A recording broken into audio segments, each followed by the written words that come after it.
I'm going to cut up a pineapple. The pineapple is finally ripe.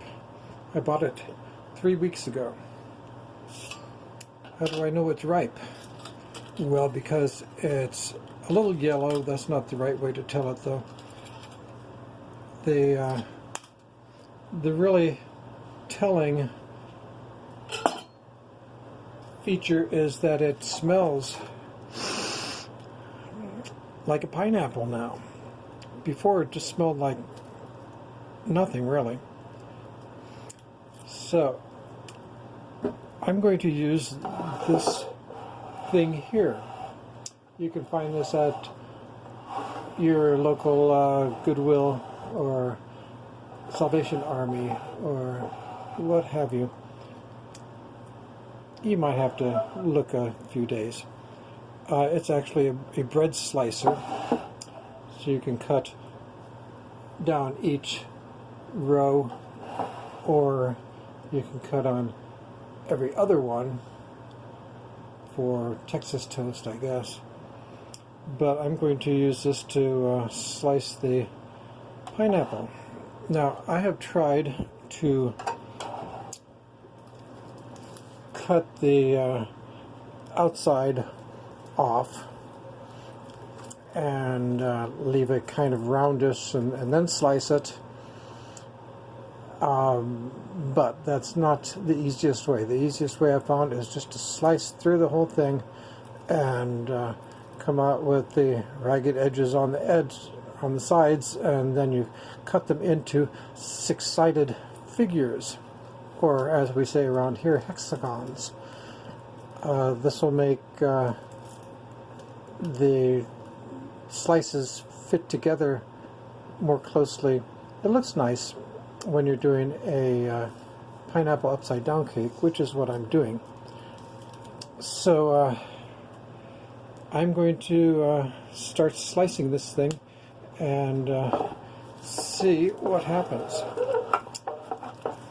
It fits in there pretty nicely, so you want to get your nice big long knife so it'll make good cuts through it. I'm going to cut starting from the bottom so that after I make a cut, then everything will slice down, move down a little bit, and the next cut will be just a tiny bit thinner. At least that's the way it works with the bread. I'm going to start cutting up here on the second notch. Okay, that's one.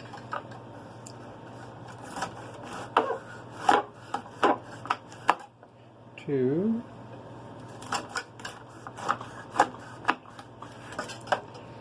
It's kind of a no-brainer way to cut.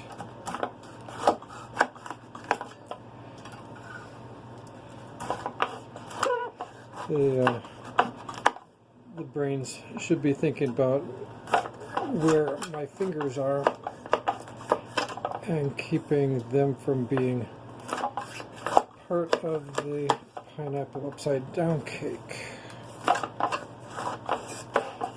Nobody wants that.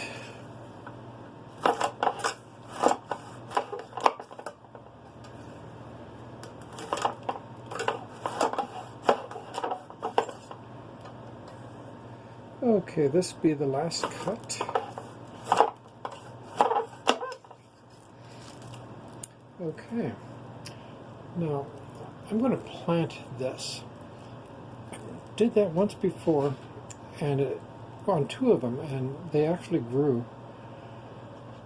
However, I put them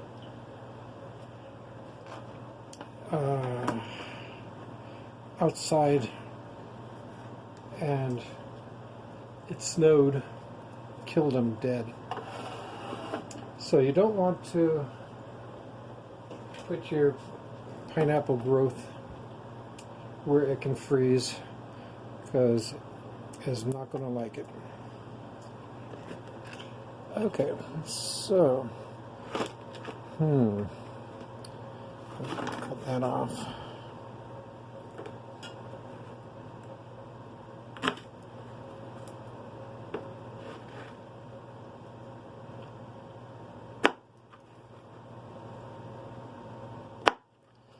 See, the thing about slicing the edges off is that some of the outside comes in quite far. And you'll wind up making or taking a lot of time digging those little suckers out. I'm sure you can do something with that, like make pineapple wine or something.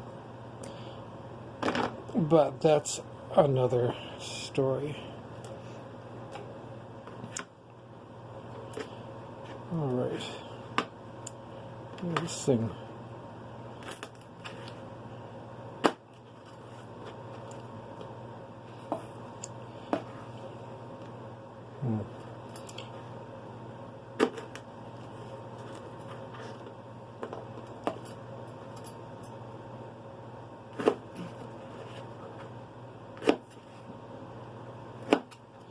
Now, I didn't say this was the most economical way for the pineapple.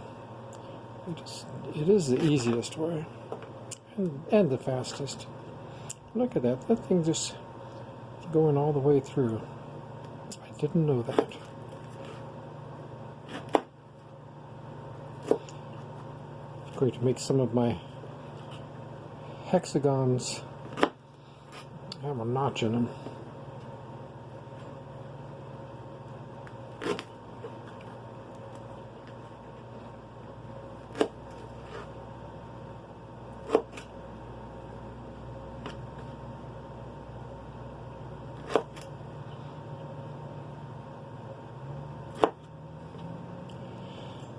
Okay, so anyway, that's the way it goes, and I'm going to go do the rest of them and while I put you on pause.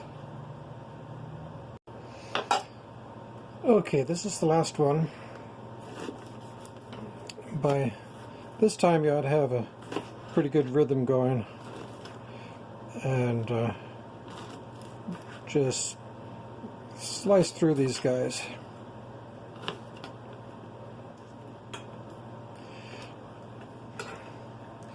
And pick off any little pieces of the outside that have made it to the inside, just because they're not tasty. Okay, I lied. There's another one.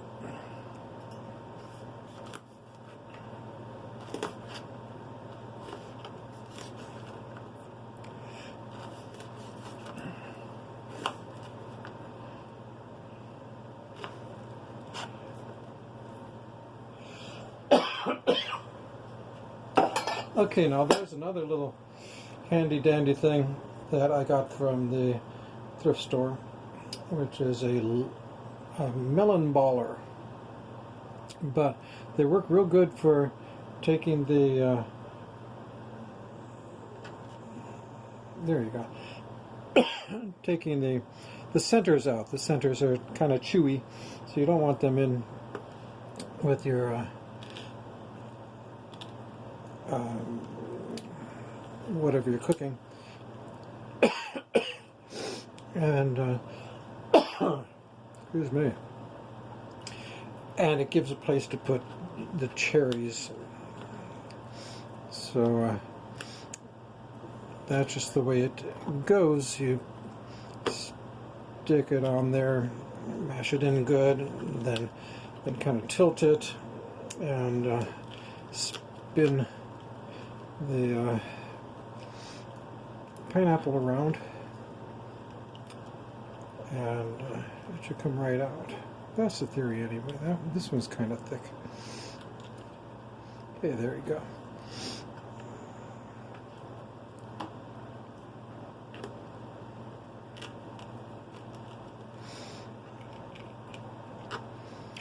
You could get fancy and do it on both sides, and I think that works out better.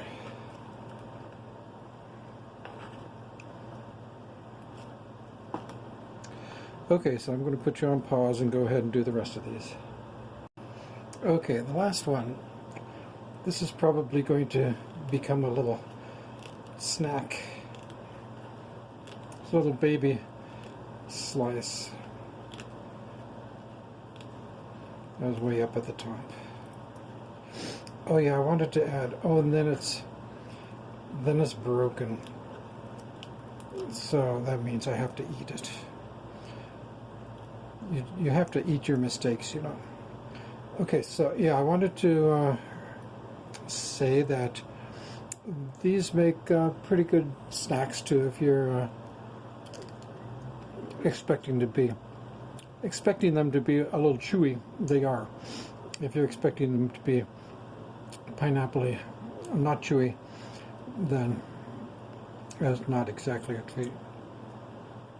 Yeah, you don't want to leave these in what you're cooking. The second thing I wanted to say is that pineapple juice hurts really bad if you have a open cut.